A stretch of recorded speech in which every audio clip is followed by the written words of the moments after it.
Hello दोस्तों, कैसे हो आप सब। उम्मीद करते हैं अच्छे होंगे, बढ़िया होंगे, मस्त होंगे। चलिए स्टार्ट करते हैं आज का वीडियो। नंबर 1, कीन्स का तरलता अधिमान सिद्धांत समाधान प्रस्तुत करता है। ऑप्शन नंबर ए सही है। अर्थव्यवस्था में द्रव्य बाजार की संक्रिया का। चलिए इसकी व्याख्या देखते हैं। कीन्स का तरलता अधिमान सिद्धांत अर्थव्यवस्था में द्रव्य बाजार की संक्रिया का समाधान प्रस्तुत करता है। मुद्रा को तरल अथवा नकद रखने की इच्छा को कीन्स ने तरलता अधिमान नाम दिया। तरलता अधिमान ब्याज की दर को शासित करता है। कीन्स ने ब्याज को एक विशुद्ध मौद्रिक घटना कहा है। मुद्रा के तरलता फलन को इस प्रकार दिखा सकते हैं। M बराबर function bracket by R bracket बंद। तरलता अधिमान वक्र का आकार एवं ढाल ब्याज की दर तथा सट्टा उद्देश्य हेतु मुद्रा की मांग द्वारा निर्धारित होती है। ब्याज की दर तथा सट्टा उद्देश्य हेतु मुद्रा की मांग मात्रा में विपरीत संबंध होने के कारण तरलता अधिमान वक्र का ढाल ऋणात्मक होता है। क्वेश्चन नंबर 2, अपने एंडिंग अप प्रमेय में यूलर निम्नलिखित में से किस स्थिति को मानकर चला है। प्रतिस्थापन लोच है 1 के बराबर। ऑप्शन नंबर सी की व्याख्या देख लेते हैं।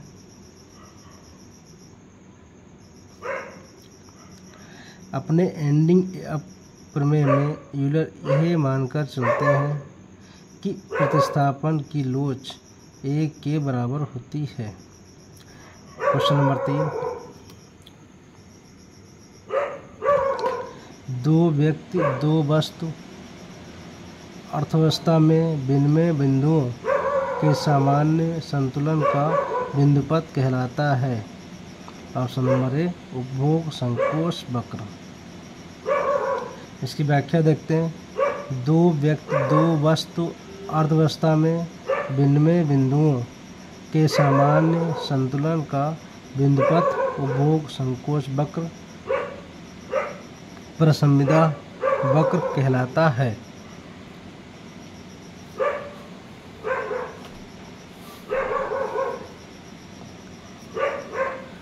क्वेश्चन नंबर 4, हिग्स काल्डोर स्टोव्स्की के कल्याण सिद्धांत का कथन है कि। ऑप्शन नंबर सी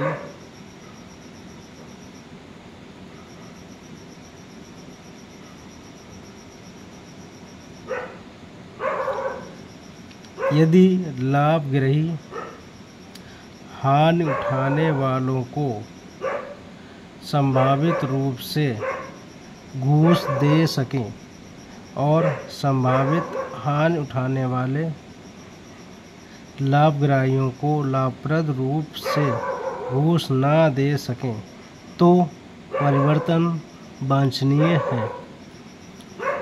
व्याख्या देखते हैं। कोल्डार हिग्स द्वारा प्रस्तुत क्षतिपूरक मानदंड उन परिवर्तनों पर भी विचार करता है जिनके फलस्वरूप कुछ की स्थिति पहले से श्रेष्ठतर और कुछ की स्थिति पहले से हीनतर हो जाती है। कोल्डार के अनुसार एक परिवर्तन सुधार होता है यदि वे जो लाभान्वित हुए हैं क्षतिग्रस्त व्यक्तियों द्वारा उनकी हानियों के निर्धारित मूल्य की अपेक्षा अपने लाभों को अधिक ऊंची कीमत पर मूल्यांकन करते हैं। क्षतिपूरक मानदंड को सैमुअल्सन द्वारा प्रस्तुत उपयोगिता संभावना वक्र से भी दिखा सकते हैं।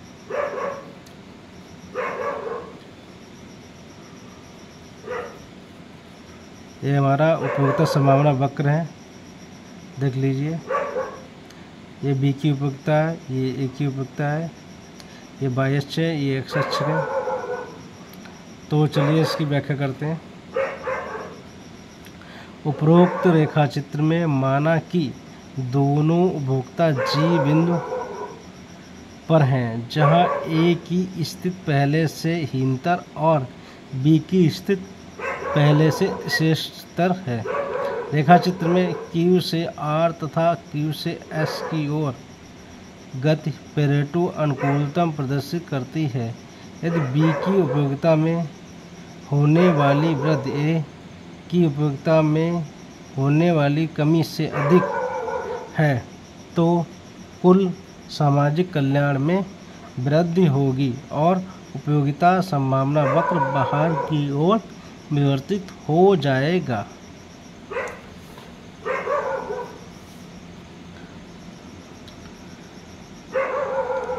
क्वेश्चन नंबर 5, निम्नलिखित में से कौन सी बातें सामाजिक पदार्थों के लक्षण हैं? तो इसका ऑप्शन नंबर बी है 1 और 3। अनुपार्जन और नंबर 3 अप्रतिद्वंदी।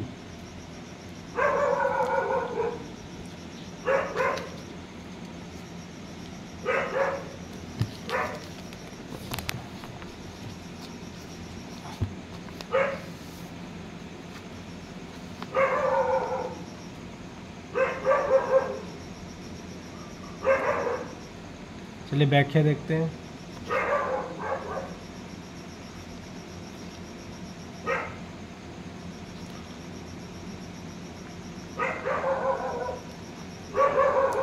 व्याख्या सामाजिक पदार्थों के लक्षण निम्नवत हैं। अनुपर्जन, नंबर 2 अप्रतिद्वंदी। इस प्रकार सार्वजनिक वस्तुएं वे वस्तुएं हैं जिनके लाभ से किसी को वंचित नहीं किया जा सकता, अर्थात इनके संबंध में अनुपर्जन अपवर्जन का सिद्धांत लागू नहीं होता है। इनका उपभोग सभी लोग करते हैं, चाहे भुगतान किया हो या ना किया हो, अर्थात इनकी प्रकृति गैर प्रतिद्वंदी होती है। क्वेश्चन नंबर 6, कथन है जब कुल उत्पादन में वृद्धि कुल निवेशों में वृद्धि की अपेक्षा अनुपात से अधिक होती है, तो यह वर्धमान अनुमापी प्रतिफल की स्थिति होती है। कारणार्थ अनुमापी प्रतिफल उत्पादन कारकों की अविभाज्यता का परिणाम होते हैं। तो इसका ऑप्शन नंबर सी सही है, ए सही है, परंतु आर गलत है। इसकी व्याख्या देखते हैं। सॉरी, व्याख्या नहीं है इसकी। क्वेश्चन नंबर 7, पूर्ण प्रतियोगिता में अल्पावधि में बाजार मांग और बाजार आपूर्ति दत्त होने पर उद्योग उस कीमत पर संतुलन की अवस्था में होता है जिस पर बाजार खाली हो जाए। कारण दीर्घावधि में उद्योग की सभी फर्में लाभार्जन करती हैं। तो इसका ऑप्शन नंबर ए सही है। ए तथा आर दोनों सही हैं तथा आर ए का सही व्याख्या करता है। इसकी व्याख्या देखते हैं।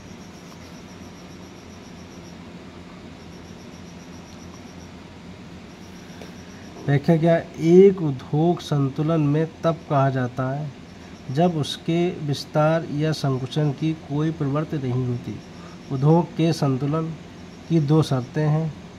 नंबर 1, उद्योग की सभी वर्तमान फर्में संतुलन में हों। नंबर 2, उद्योग में नई फर्में ना तो प्रवेश करना चाहती हों और ना ही वर्तमान फर्में उद्योग को छोड़कर जाना चाहती हों तथा दीर्घकाल में उद्योग की सभी फर्में सामान्य लाभ अर्जित करें। इस प्रकार उद्योग का कीमत उस बिंदु पर निर्धारित होता है जहां मांग एवं आपूर्ति की शक्तियां एक दूसरे के बराबर हों। ये इसका डायग्राम है, देख चेक कर लीजिए। ये मूल्य बाय एच को मूल्य बोलेंगे और एक्स को मात्रा बोलेंगे।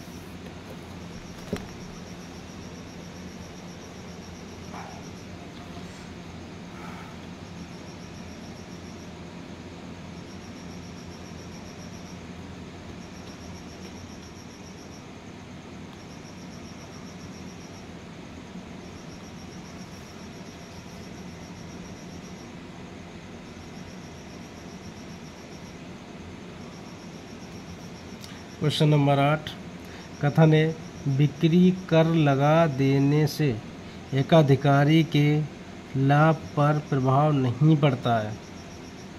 कारणार्थ एकाधिकारी बिक्री कर के भार को उपभोक्ता के ऊपर डाल देता है। तो इसका ऑप्शन नंबर ए सही है। ए तथा आर दोनों सही है तथा आर ए का सही स्पष्टीकरण है। इसकी व्याख्या देखते हैं। अपूर्ण प्रतियोगिता के अंतर्गत जब एकाधिकारी पर कर लगाया जाता है तो वह इस कर को विवर्तित करने में सफल हो जाता है, जिससे उसके ऊपर कोई प्रभाव नहीं पड़ता है। कर का कितना भार उपभोक्ताओं पर पड़ेगा यह वस्तु की मांग एवं पूर्ति की लोच पर निर्भर करेगा।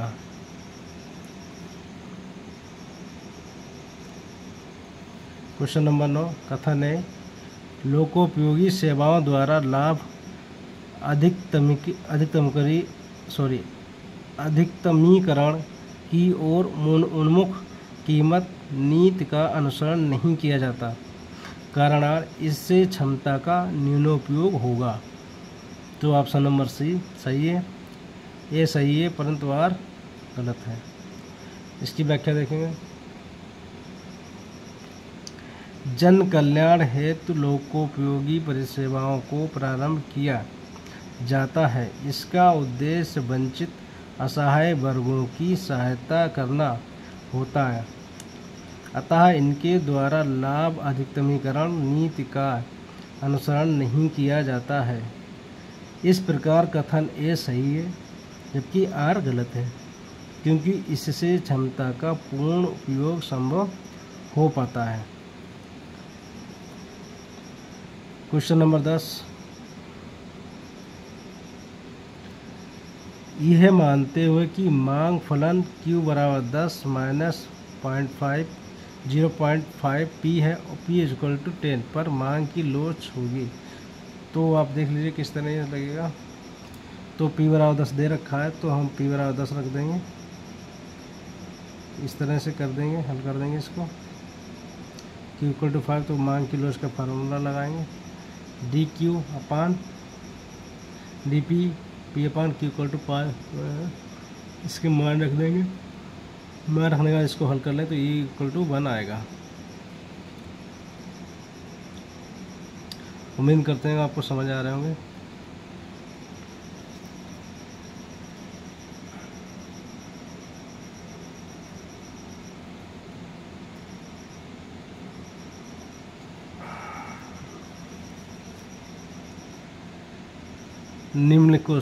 क्वेश्चन नंबर 11 निम्नलिखित में से कौन सी बातें मांग की कीमत लोच की विशेषताएं हैं। तो ऑप्शन नंबर 1 तो इसमें दे रखा है ऑप्शन नंबर बी सही 1, 2 और 4। 1, 2, 4 यह सीमांत तथा औसत मांग का अनुपात है। नंबर 2 यह एक आयामहीन संकल्पना है। नंबर 4 उसके गुणांक को उसके बीजगणितीय मूल्य के अनुसार क्रम स्थापित किया जाता है। व्याख्या देखते हैं। मांग की कीमत लोच की विशेषताएं निम्नवत हैं। नंबर 1, ये सीमांत तथा औसत मांग का अनुपात है। नंबर 2, यह एक आयामहीन संकल्पना है। नंबर 3, उसके गुणांक को उसके बीजगणितीय मूल्य के अनुसार क्रम स्थापित किया जाता है। क्वेश्चन नंबर 12, सूची फर्स्ट, उपभोक्ता व्यवहार उपागम का सूची सेकेंड, अर्थशास्त्री जिसका नाम उसके साथ जुड़ा है के साथ सुमेल कीजिए और सूचियों के नीचे दिए गए कोड का उपयोग करते हुए सही उत्तर का चयन कीजिए। तो ऑप्शन चलिए देखते हैं, मिलान करते हैं कौन से। संख्यावाचक उपागम अल्फ्रेड मार्शल से संबंधित है। बी, अनुमान वक्र उपागम J.R. हिक्स से संबंधित है। प्रकटित अधिमान उपागम P.A. सैमुअल्सन से संबंधित है। डी, जोखिमपूर्ण वर्णों का नव उपयोगिता सिद्धांत वान न्यूमैन मोडेस्टीन से संबंधित है। तो इसमें ऑप्शन नंबर सी ठीक है। व्याख्या देख लीजिए एक बार।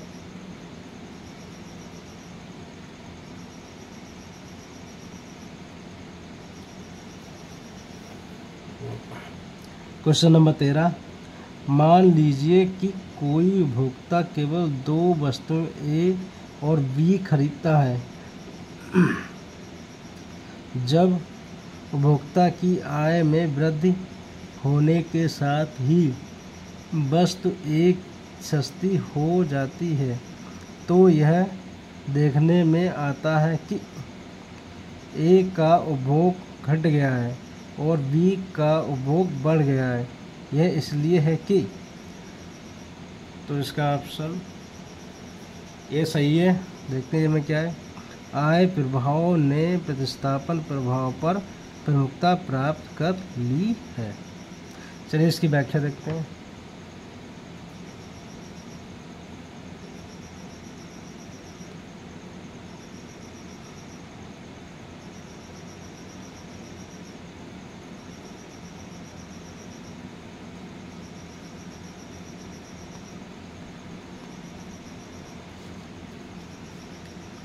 माना कि कोई उपभोक्ता केवल 2 वस्तुएं ए व बी खरीदता है। जब उपभोक्ता की आय में वृद्धि होने के साथ ही वस्तु ए सस्ती हो जाती है तो यह देखने में आता है कि ए का उपभोग घट गया है और बी का उपभोग बढ़ गया है। यह इसलिए है कि आय प्रभाव ने प्रतिस्थापन प्रभाव पर प्रमुखता प्राप्त कर ली है। क्वेश्चन नंबर 14, गिफेन विरोधाभास तब उत्पन्न होता है जब आय प्रभाव होता है। ऑप्शन नंबर ए सही है। प्रतिस्थापन प्रभाव से अधिक होता है। इसकी व्याख्या देखते हैं।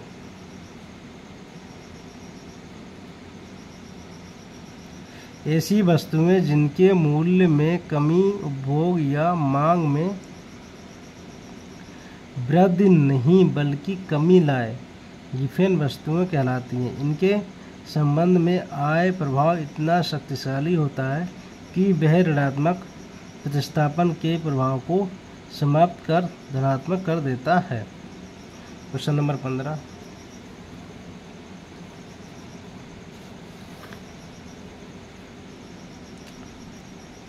यदि 2 वस्तुओं में से एक वस्तु की कीमत में परिवर्तन होने से उनकी खरीदी जाने वाली मात्राओं में परिवर्तन होता है तो उनके बीच मांग की प्रतिलोच होगी धनात्मक होगी।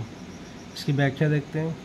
यदि दो वस्तुओं में से एक वस्तु की कीमत में परिवर्तन होने से उनकी खरीदी जाने वाली मात्राओं में परिवर्तन होता है तो उनके बीच मांग की प्रतिलोच धनात्मक होगी।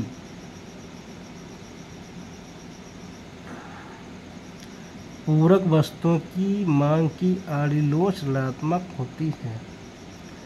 स्वतंत्र वस्तुओं की मांग की आड़िलोच शून्य होती है।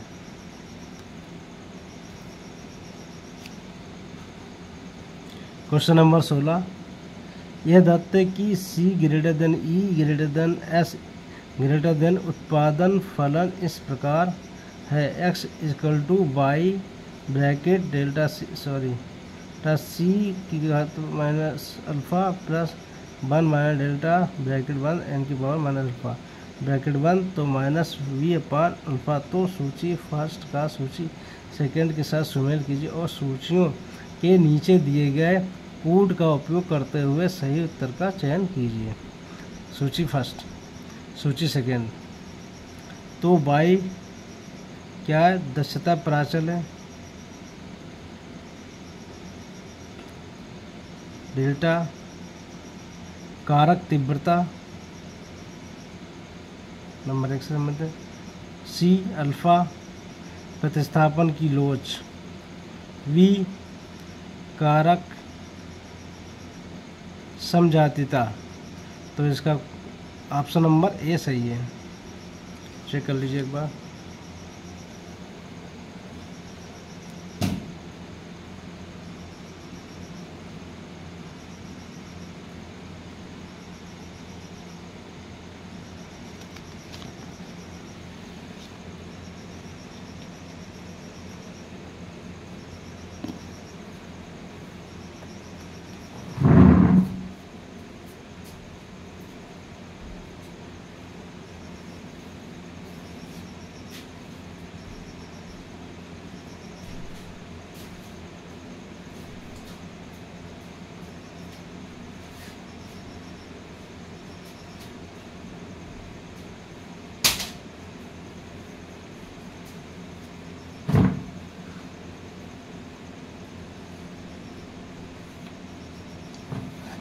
सॉरी,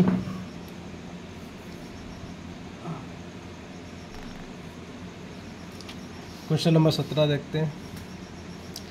किसी उद्योग में दत्त प्रौद्योगिकी के लिए यदि पूंजी के स्थान पर श्रम की तकनीकी स्थापना पत्ती की लोच 1 से कम है तो मजदूरियों में होने वाली किस वृद्धि के फलस्वरूप वृद्धि हो जाएगी। तो इसका ऑप्शन नंबर बी सही है। उत्पादन में श्रम के सापेक्ष अंश में। इसकी व्याख्या देख लेते हैं।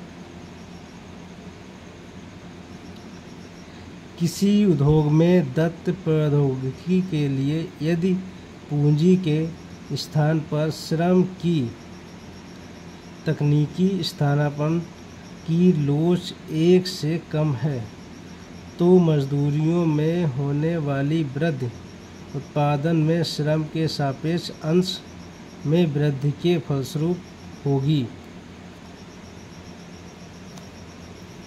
Question number 18। विभेदक लागत स्थितियों के अंतर्गत फर्मों के दीर्घकालीन संतुलन के लिए अपेक्षित हैं कि। ऑप्शन नंबर बी ठीक है। सीमांत फर्म की MC इक्वल टू कीमत इक्वल टू सभी फर्मों की AC। इसकी व्याख्या देखते हैं। विभेदक लागत स्थितियों के अंतर्गत फर्मों के दीर्घकालीन संतुलन के लिए अपेक्षित है कि सीमांत फर्म की कीमत सीमांत लागत एवं औसत लागत बराबर हो, अर्थात सीमांत फर्म की MC equal to P equal to सभी फर्मों की AC।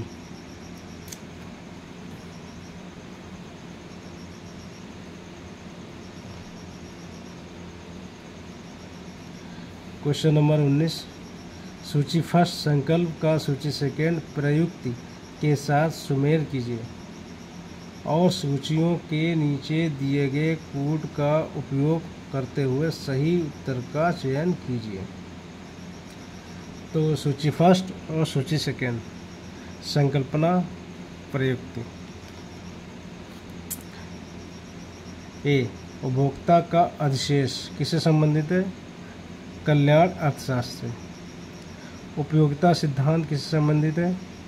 प्रगामी कराधान से। लागत विश्लेषण किससे संबंधित है? आपूर्ति निर्णय से। उत्पादन विभेदन संबंधित है विज्ञापन कला से। तो इसका ऑप्शन होता है बी। इसकी व्याख्या देख लीजिए। Question number 20,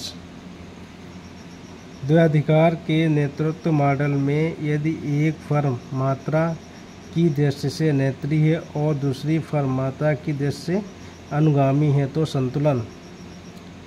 option number C ठीक है, देख लेते हैं।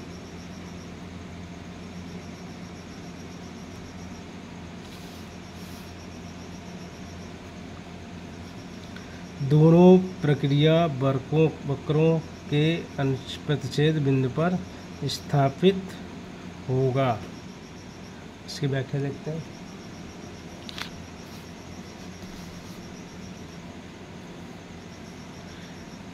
द्वैधाधिकार के नेतृत्व मॉडल में यदि एक फर्म मात्रा की दृष्टि से नेतृत्व करता है और दूसरी फर्म अनुगामी है तो संतुलन दोनों प्रतिक्रिया वक्रों के प्रतिच्छेद बिंदु पर स्थापित होगा, जैसा कि रेखाचित्र से स्पष्ट है।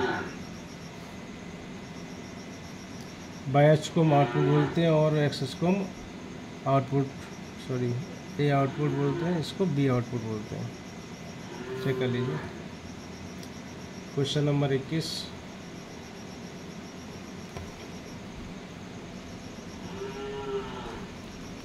सूची फर्स्ट का सूची सेकेंड के साथ सुमेल कीजिए और सूचियों के नीचे दिए गए कोड का उपयोग करते हुए सही उत्तर का चयन कीजिए।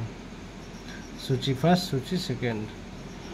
तो सीमांत उत्पादकता किससे संबंधित है? जे बी क्लार्क से संबंधित है।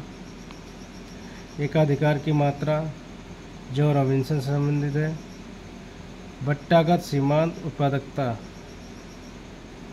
एफ.डब्ल्यू. टॉर्नजिक से संबंधित है। मजदूरियों के अंश तथा लाभ की दर के बीच प्रतिलोम संबंध है डी. रिकार्डो। तो इसका ऑप्शन नंबर सी सही है। क्वेश्चन नंबर 22, बाजार कीमत निर्धारण के बुनियादी मॉडल में आपूर्ति तथा मांग वक्रों के सतत विस्थापन शिफ्टिंग। तो इसका ऑप्शन नंबर सही है, सी से ठीक है। क्रमिक संतुलन स्थितियों की एक श्रृंखला का पता लगा सकता है, भले ही इनमें से एक भी स्थिति अस्थायी तौर पर भी प्राप्त ना हुई हो। इसकी व्याख्या देखते हैं।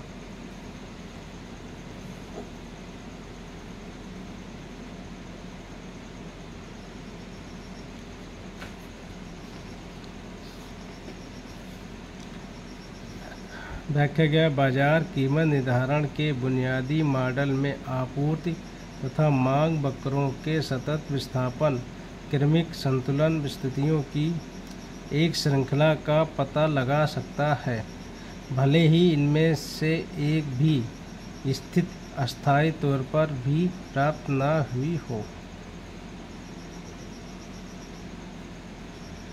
क्वेश्चन नंबर 23, ये दत्त है कि x के लिए मांग तथा आपूर्ति के समीकरण इस प्रकार हैं। मांग Px = 32 - 0.75x, आपूर्ति Px = 2 + 0.5x। तो संतुलन कीमत तथा मात्रा क्रमशः होगी। तो ये क्वेश्चन आप चेक कर लीजिए।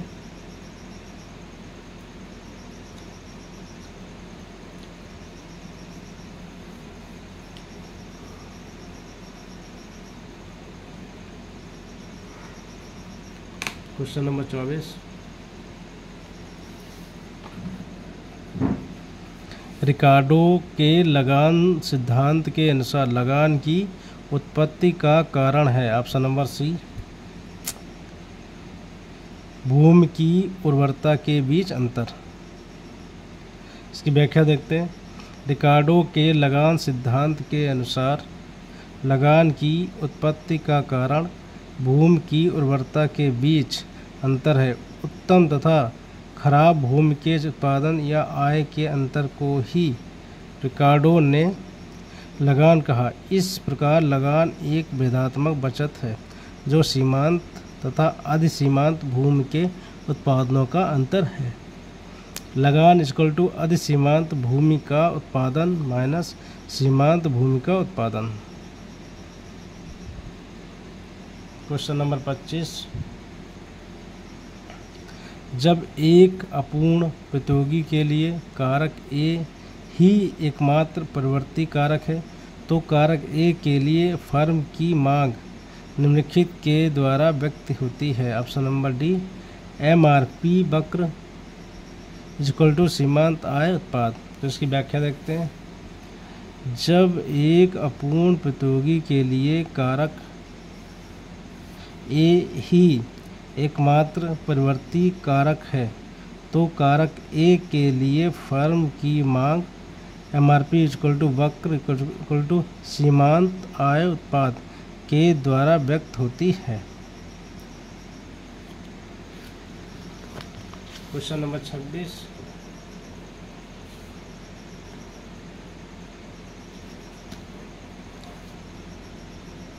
सरकार के पुलिस विभाग द्वारा गश्त लगाने के लिए इस्तेमाल में लाई गई कारों को माना जाना चाहिए।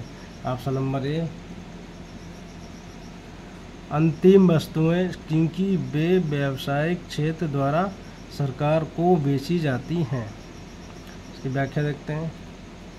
सरकार के पुलिस विभाग द्वारा गश्त लगाने के लिए इस्तेमाल में लाई गई कारों को अंतिम वस्तुएं माना जाना चाहिए क्योंकि वे व्यावसायिक क्षेत्र द्वारा सरकार को बेची जाती हैं।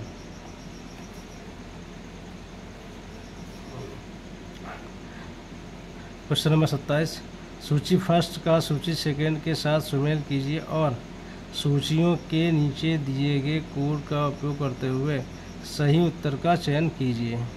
तो सूची फर्स्ट और सूची सेकेंड।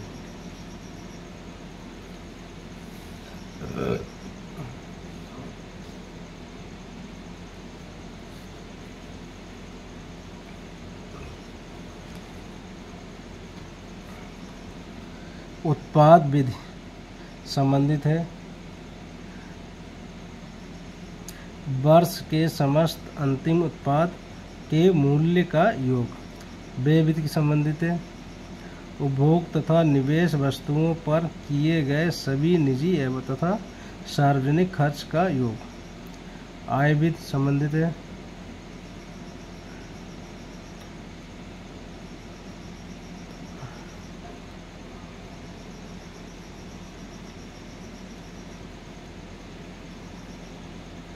उत्पादन का एक वर्ष के दौरान अर्जित कारक भुगतानों का योग। दोहरी गणना संबंधित है मध्यवर्ती तथा अंतिम उत्पादों के मूल्य का योग। व्याख्या देखते हैं इसकी।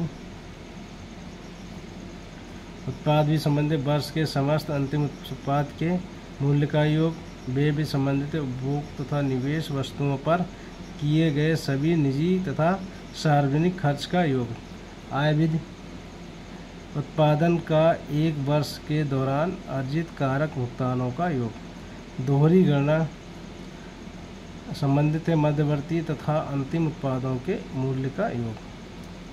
क्वेश्चन नंबर 28, ये मानते हुए कि बाजार कीमतों पर जीएनपी बराबर 192866 करोड़ रुपए है, अचल पूंजी का उपयोग 13,371 करोड़ रुपए, विदेशों से प्राप्त निवल नेट कारक आय मान 975 करोड़ रुपए, बाजार कीमतों पर एनडीपी होगी। ऑप्शन नंबर सी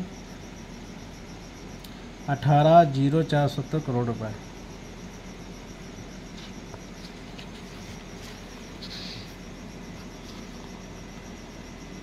इसकी व्याख्या देख लेते हैं।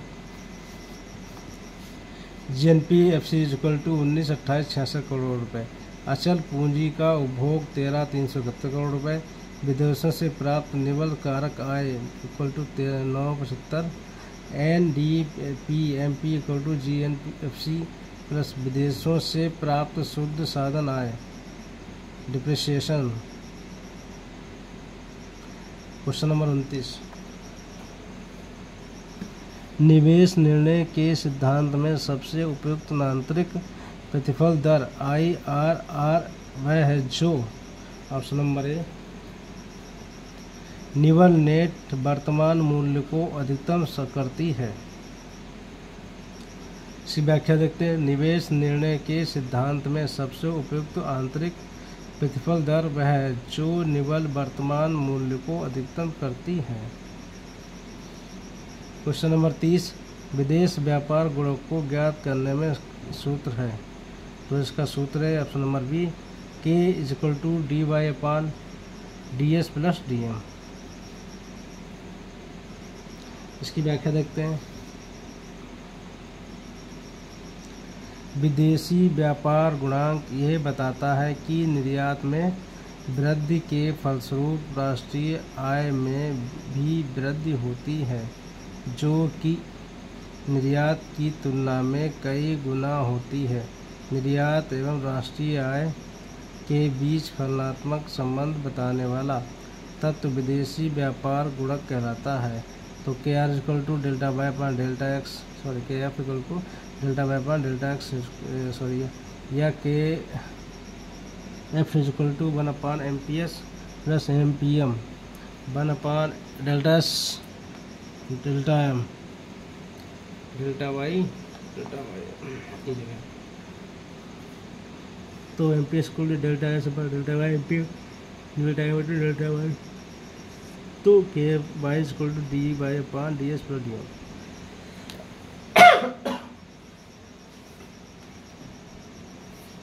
क्वेश्चन नंबर 31,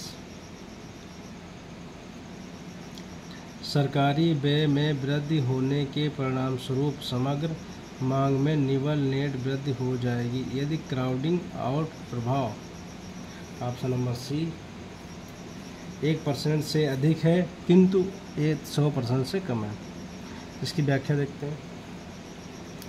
सरकारी व्यय में वृद्धि होने के परिणामस्वरूप समग्र मांग में निवल वृद्धि हो जाएगी यदि क्राउडिंग आउट प्रभाव 1% से अधिक तथा 100% से कम है।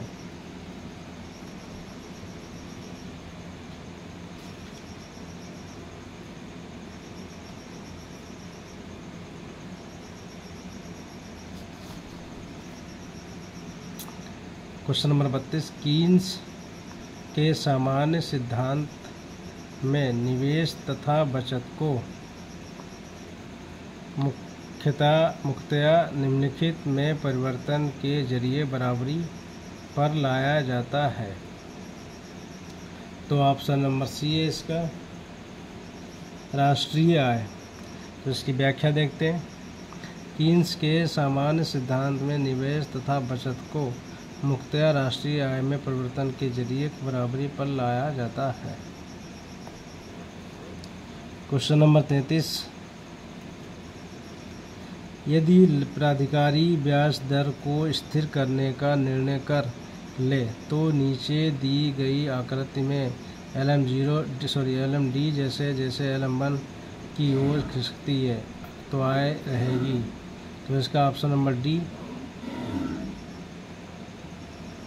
बाई OLO बाई 0 के बीच में।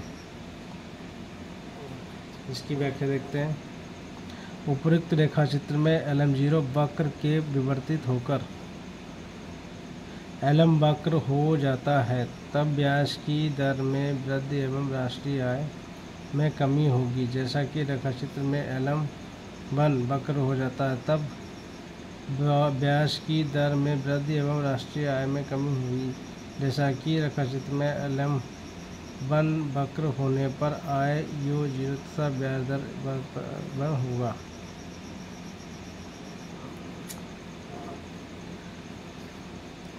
क्वेश्चन नंबर 34, कीमत सूचकांक की बुनियादी रचना में निम्नलिखित में से कौन से चरण आते हैं? तो इसका ऑप्शन नंबर डी सही है। 1, 2, 4 आता है। 1, 2 और 4। आधार वर्ष का चयन और उस वर्ष में वस्तुओं के एक समूह की कीमतें। वस्तुओं के समूह की उस वर्ष की कीमतें जिसकी तुलना की जानी है। प्रदत्त वर्ष की कीमत के सूचकांक को स्व निर्दिष्ट किया जाता है। इसकी व्याख्या देखेंगे। कीमत सूचकांक की बुनियादी संरचना में निम्नलिखित चरण आते हैं। नंबर 1, आधार वर्ष का चयन और उस वर्ष में वस्तुओं के एक समूह की कीमतें। वस्तुओं के समूह की उस वर्ष की कीमतें जिसकी तुलना की जानी चाहिए। प्रदत्त वर्ष की कीमत के सूचकांक को 100% निर्दिष्ट किया जाता है।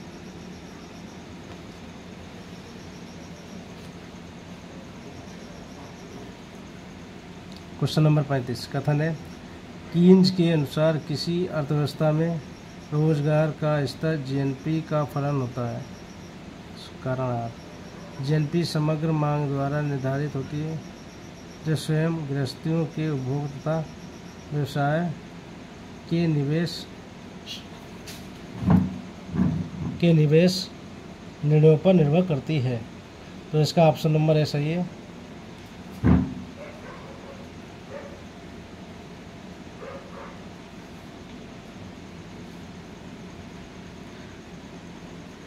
ए तथा आर दोनों सही हैं तथा आर ए का सही स्पष्टीकरण है।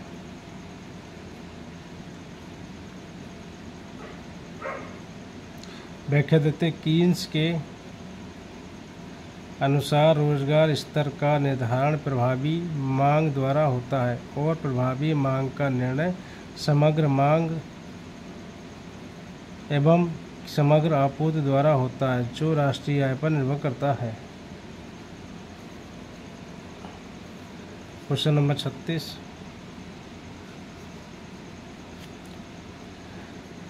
कथन है, विकासशील देश में घाटा वित्तीय कमी भी संसाधन जुटाने की अच्छी विधि नहीं मानी जा सकती। कारण घाटा वित्तीय से मुद्रास्फीति उत्पन्न होती है। तो इसका ऑप्शन नंबर डी सही है। ये गलत है परंतु आर सही है। इसकी व्याख्या देखते हैं। एक गलत है तथा आर सही है क्योंकि विकासशील देशों में राजस्व स्रोतों की कमी होती है अतः इन देशों में विकास के हेतु घाटे का बजट बनाया जाता है।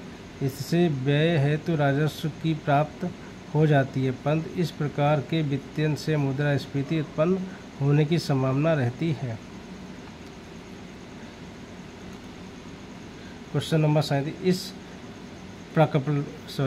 प्राकल्पना की राष्ट्रों के विकास के इतिहास में आय असमानता की मात्रा आरंभिक चरणों में बढ़ती है और बाद के चरणों में घट जाती है। प्रतिपादक है option number B Simon Kuznets.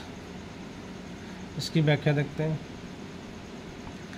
Simon Kuznets ने यह प्रतिपादित किया कि प्रारंभ में जब आर्थिक विकास शुरू होता है तो इससे कुछ लोग ही लाभान्वित होते हैं। इसलिए प्रारंभ में आर्थिक विकास के साथ साथ आय वितरण की विषमता बढ़ती जाती है और जैसे जैसे आर्थिक विकास होता जाता है अन्य समूह भी लाभान्वित होने लगते हैं एवं आय के वितरण की विषमता कम होने लगती है। विषमता का स्तर आर्थिक विकास।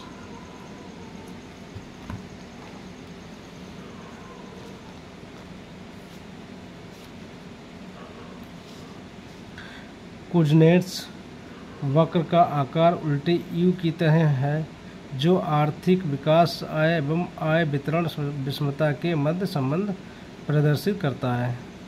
क्वेश्चन नंबर 38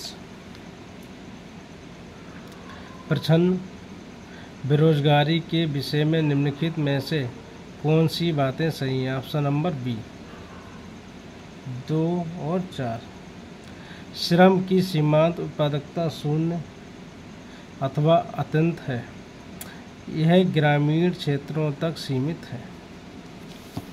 इसकी व्याख्या देखते हैं। प्रच्छन्न बेरोजगारी ग्रामीण क्षेत्रों में कृषि कार्यों में पाई जाती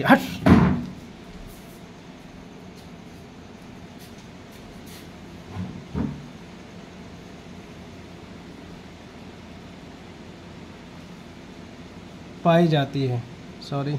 अदृश्य बेरोजगारी के अंतर्गत कृषि श्रमिकों की सीमांत उत्पादकता शून्य होती है। इन श्रमिकों को कृषि क्षेत्रों से हटा दिया जाए तो कृषि क्षेत्र की उत्पादकता पर प्रतिकूल प्रभाव नहीं पड़ेगा। Question number 39।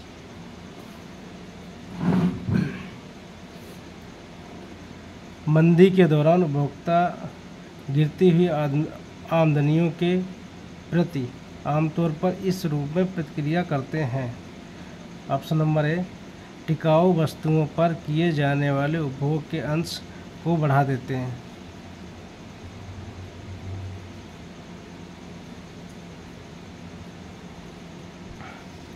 इसकी व्याख्या देखते हैं। मंदी की स्थिति में आर्थिक क्रियाओं में पर्याप्त गिरावट आती है। वस्तुएं एवं सेवाओं के उत्पादन, रोजगार, आय, मांग एवं कीमतों में पर्याप्त कमी आ जाती है। ऐसी स्थिति में उपभोक्ता गिरती हुई आमदनियों के प्रति आमतौर पर इस रूप में प्रतिक्रिया करते हैं कि वे टिकाऊ वस्तुओं पर किए जाने वाले उपभोग के अंश को बढ़ा देते हैं।